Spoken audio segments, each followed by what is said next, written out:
అర్జునుడు. కృష్ణా, నా మనసు అశాంతిగా ఉంది. నా చేతుల్లో గాండీవం ఉన్నా ధైర్యం లేదు. నా ఎదుట నిలబడినవారు శత్రువులు కాదు, నన్ను పెంచిన గురువులు, నా రక్తసంబంధులు. వారిని సంహరించి గెలిచే విజయానికి అర్థమేముంది? కృష్ణుడు. అర్జునా, నీవు చూస్తున్నది శరీరాలను మాత్రమే. కాని శరీరం శాశ్వతం కాదు. ఆత్మకు జననం లేదు, మరణం లేదు.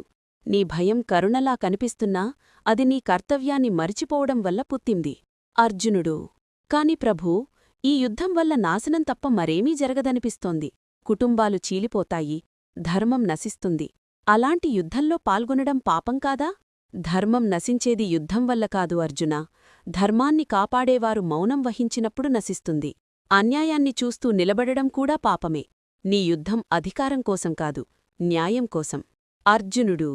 నేను గెలిస్తే రాజ్యం దక్కుతుంది, ఓడితే మరణం. రెండింటిలోనూ నాకు శాంతి కనిపించడం లేదు. కృష్ణుడు. అందుకే నేను చెప్తున్నాను అర్జునా, ఫలితంపై నీ దృష్టిని వదిలి కర్తవ్యంపై నిలబడు. గెలుపు ఓటమి నీచేతిలో లేదు, కాని నీ కర్తవ్యాన్ని చేయడం మాత్రం నీచేతిలోనే ఉంది. అర్జునుడు. అయితే నేను చేసే ప్రతి కార్యం కర్మగా మారుతుందా? కృష్ణుడు. ఆసక్తితో చేసిన పని బంధనాన్ని సృష్టిస్తుంది, కాని అర్పణభావంతో చేసిన పని విముక్తినిస్తుంది. నేను చేస్తున్నాను అనే అహంకారాన్ని వదిలి ధర్మం నన్ను చేయిస్తోంది అని భావించు.